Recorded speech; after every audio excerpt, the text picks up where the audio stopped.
Jewellery కాసులపేరు festival flat 9.99% VA మాత్రమే ఫిబ్రవరి 7 నుండి 15 వరకు. తక్కువ ఖర్చు ఎక్కువ సేవింగ్. మొన్నటి వరకు పండుగల సీజన్ మేడారం జాతర ఉండటంతో తెలుగు రాష్ట్రాల్లో చికెన్ ధరలు కొండెక్కగా ఇప్పుడు పండుగ సీజన్ ముగియడంతో ధరలు ఇప్పుడిప్పుడే దిగొస్తున్నాయి.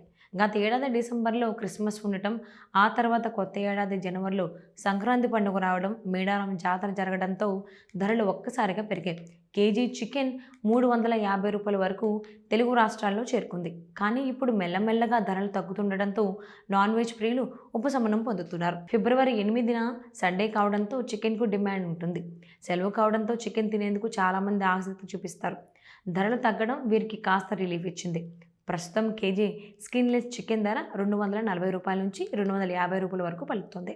ఇక డ్రెస్సెడ్ చికెన్లో 220 నుంచి 230 రూపాయల వరకు ఉండగా లైవ్ చికెన్ 118 రూపాయల నుంచి 120 రూపాయలకే లభిస్తుంది. మేడారం జాతర సమయంలో డిమాండ్ కారణంగా స్కిన్లెస్ చికెన్ 350 రూపాయల నుంచి 380 రూపాయల వరకు కూడా వ్యాపారులు విక్రయించారు.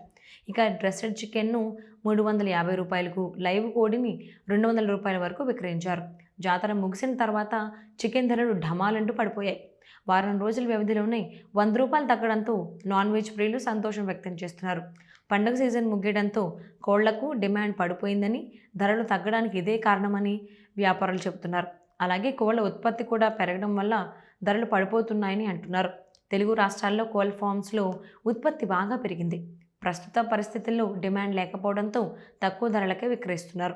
ఇక చికెన్ ధరలతో పాటు కోడిగుడ్ల ధరలు కూడా భారీగా పెరిగాయి. గత నెలలో ఏకంగా ఒక్కో కోడిగుడ్డు ధర 10 రూపాయలకు చేరుకుంది. రిటైల్ షాపుల్లో 10 రూపాయలకి విక్రయించారు. ఇప్పుడు కేవలం ఒక్కో గుడ్డు 6 రూపాయలకే షాపుల్లో అమ్ముతున్నారు. కోడిగుడ్ల ధరలు కూడా ఒకేసారి కుప్పకూలాయి. దీంతో సామాన్యులకు ధరల భారం తగ్గిందని చెప్పొచ్చు. చికెన్ కొనుగోలు చేసేందుకు ఎగబడుతున్నారు ప్రజలు. దీంతో మాంసం దుకాణాలన్నీ కస్టమర్లతో కిటకిటలాడుతున్నాయి. అటు మటన్ ధరలు కూడా పండుగ తర్వాత తగ్గాయి. పండుగ సమయంలో 1500 రూపాయల వరకు పలకగా ఇప్పుడు 800 రూపాయలకే లభిస్తోంది.